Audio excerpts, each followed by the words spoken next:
Welcome to the Virtual Blackboard, where we unlock the power of technology for the curious mind. I'm Bala, and today we're diving to the incredible world of Google Earth Engine. Today's lesson is all about unlocking the power of Google Earth Engine. We'll explore what makes this platform so powerful and how you can leverage its capabilities for your projects.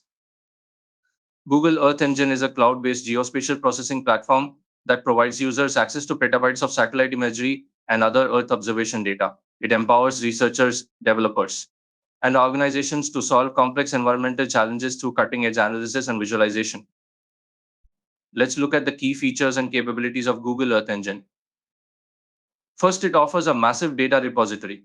You get access to an extensive catalog of satellite imagery, climate data, and other geospatial datasets from various sources.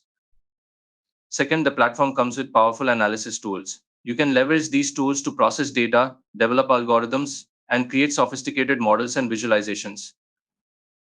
And third, it provides scalable computing. Thanks to its cloud based infrastructure, you can process large scale datasets quickly and efficiently without the need for local hardware resources. Now, let's explore some of the key use cases and applications of Google Earth Engine. One of the primary applications is environmental monitoring. You can track deforestation, monitor land use changes, and assess the impact of natural disasters. In agriculture and food security, you can optimize crop management, forecast yields, and monitor agricultural landscapes. For urban planning and infrastructure, you can analyze urban growth, map transportation networks, and monitor infrastructure development. And finally, in climate and atmospheric research, you can analyze climate patterns, model weather and climate change, and study atmospheric phenomena. Ready to get started? Here's what you need to do. First, sign up, create a Google account, and apply for access to the Earth Engine platform. You search for Google Earth Engine. Okay, so once you open it, go to Get Started.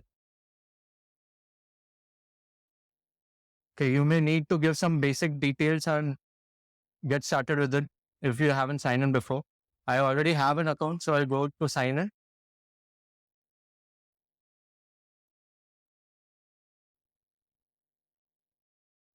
Okay, so now it's sign in from my Google account. Okay, so here on the left hand side, you can see three tabs over here: scripts, docs, and assets. Right. So in scripts tab, whatever algorithms you have developed, whatever scripting you have done, everything will be stored here. So here you can see this is my repository name.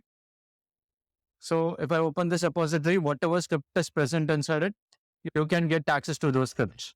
Right. So once you have the scripts, you can run it to run the script and get the output. So yes, in the owners tab, whatever scripts you have developed, everything will be in the owners tab. And if someone is sharing the script with you, but not the right access, it will be in the readers tab. And if someone is sharing the script with right access, then it will be in the writers tab. Okay. Apart from this, Google also gives you with some of the example codes. Here you can explore this example codes, how things work and everything. And in the documentation tab, you can find all the functions, all the built-in functions which Google has, the pre-built library which Google Earth Engine has. Okay, here everything, the scripting is done in Google and JavaScript. Okay, so Google Earth Engine also has an option for Python, but for Python, you need to create your own development environment. Here we have the complete environment with us in JavaScript, but if you choose to go with Python, you have to create your own development environment in your suitable IDE. Okay. So in documentation tab, I have all the functions, pre-built functions. Okay. Suppose if I search for terrain, the function for terrain pops up. These are all the functions which I can use on terrain. Okay. Slope. I can find terrain, the slope of terrain, the hill shade, aspects and everything. Okay.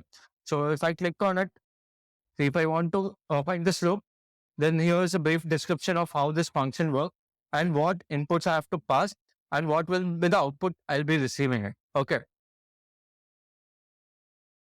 So this is the main window where I'll be developing the whole step, where we'll be developing the whole step. And here, the bottom half is my mapping window. Okay. So where I can see all my maps instantly, whatever output I'm generating, everything will be visualized in the map in an instant. Okay. So here in the console tab, whatever messages to be printed, everything will be here. And in the inspector tab, if I go to inspector tab and click on any of the pixel, it will give me all the details of the pixel. As of now, I haven't run any code. So it's just giving me the basic details. What is the zoom level, scale, latitude, longitude. If I have some layers open in my maps, it will give the details of all the layers too. Okay. And if I have some upload or download to do, everything will be in the task. If I go to assets, uh, here I can bring my local assets. Okay. Let's say you want to bring some data set into your project. I can search the data catalog from here. I can search Landsat. See, here I'm getting Landsat 8, 9, 7, and more options, right? Here I can just click import. It will be imported to my script. Okay. If you want to bring your local data, you can go to assets, add here new. If it's a raster file, you can go with geotiff. If it's a shape file, go with shape files. If it's a Excel sheet or CSV, go with CSV. Okay, fine. So once it's here, uh, you can, it will be here. Okay, once you upload it. So you can just directly click on import. Okay. So it will be imported to your script. You can just rename it later on. Fine. Google Earth Engine is a powerful tool that can transform the way we understand and interact with our environment. Whether you're monitoring deforestation, optimizing crop management, or analyzing climate patterns, the possibilities are endless. Thank you for joining today's session on the Virtual Blackboard. Don't forget to like, subscribe, and hit the bell icon to stay updated with our latest tutorials. If you have any questions or topics you'd like us to cover, drop a comment below. Until next time, keep exploring and learning.